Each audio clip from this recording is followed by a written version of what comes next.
जय श्री कृष्णा। राधे राधे। आज हम माघ मास के महत्तम का 21वां अध्याय सुनेंगे।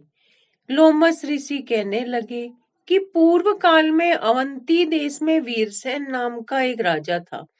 उसने नर्मदा के किनारे राजसूय यज्ञ किया और अश्वमेध यज्ञ भी किए, जिनके खंभे सोने के बनाए गए। ब्राह्मणों को अन्न का बहुत सा दान किया और बहुत सी गाय, सुंदर वस्त्र और सोने के आभूषण दान में दिए। वह देवताओं का भक्त और दान करने वाला था। भद्रक नाम का एक ब्राह्मण, जो अत्यंत मूर्ख, कुलहीन, कृषि कार्य करने वाला, दुराचारी तथा अधर्मी था, वह भाई बंधुओं का त्यागा हुआ इधर उधर घूमता हुआ देव यात्रियों के साथ प्रयाग में आया और माघ में उनके साथ 3 दिन तक स्नान किया। वह 3 दिन में ही निष्पाप हो गया और फिर वह अपने घर चला गया। वह ब्राह्मण और राजा एक ही दिन मृत्यु को प्राप्त हुए। मैंने उन दोनों को बराबर इंद्रलोक जाते देखा। तेज, रूप, बल, स्त्री, वस्त्र और आभूषणों में दोनों समान थे। ऐसा देखकर उसके महात्म्य को क्या कहा जाए। राजसूय यज्ञ करने वाला स्वर्ग का सुख भोग कर फिर भी जन्म लेता है, परंतु संगम में स्नान करने वाला जन्म मरण से रहित हो जाता है। गंगा और यमुना के संगम की हवा के स्पर्श से ही बहुत से दुख नष्ट हो जाते हैं। अधिक क्या कहे।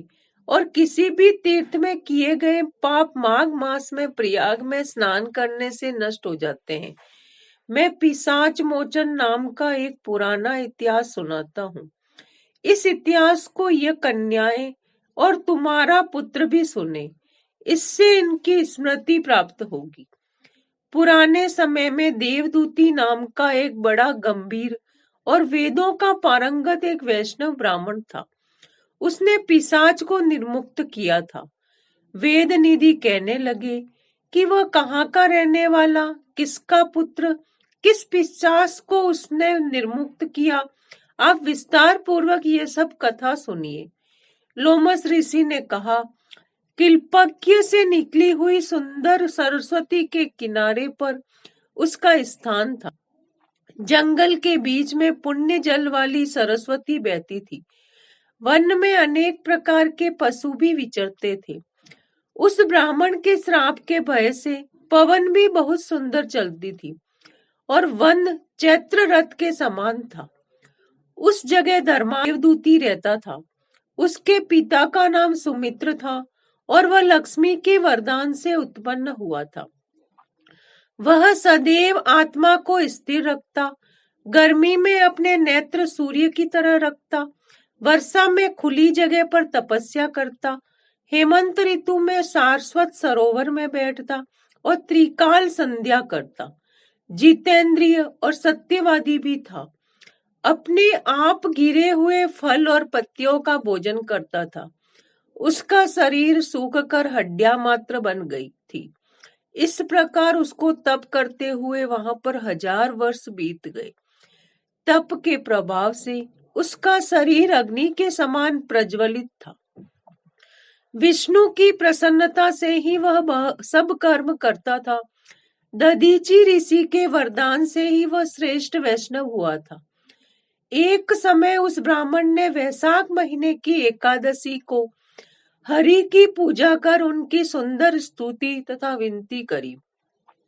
उसकी विनती सुनकर भगवान उसी समय गरुड़ पर चढ़कर उसके पास आए और चतुर्भुज, विशाल नेत्र, मेघ जैसा स्वरूप, भगवान को स्पष्ट देखकर प्रसन्नता के मारे उसकी आंखों में आंसू भर आए और कृत्य होकर उसने भगवान को प्रणाम किया। उसने अपने शरीर को भी याद न रखा और भगवान के ध्यान में लीन हो गया। तब भगवान ने कहा कि हे देवदूती, मैं जानता हूं कि तुम मेरे परम भक्त हो। मैं तुमसे अति प्रसन्न हूं, तुम वर मांगो। इस प्रकार भगवान के वचन सुनकर प्रेम के मारे लड़खड़ाती हुई वाणी में कहने लगा कि हे देवाधिदेव, अपनी माया से शरीर धारण करने वाले आपका दर्शन देवताओं को भी दुर्लभ है। अब आपका दर्शन भी हो गया, मुझको और क्या चाहिए। मैं सदैव आपकी भक्ति में लगा हूँ। भगवान उसके वचन सुनकर कहने लगे कि ऐसा ही होगा। तुम्हारे तप में कोई बाधा नहीं पड़ेगी। जो मनुष्य तुम्हारे कहे गए स्तोत्र को पढ़ेगा, उसकी मुझ में अचल भक्ति होगी, उसके धर्म कार्य सांगोपांग होंगे और उसकी ज्ञान में परम निष्ठा होगी। राधे राधे।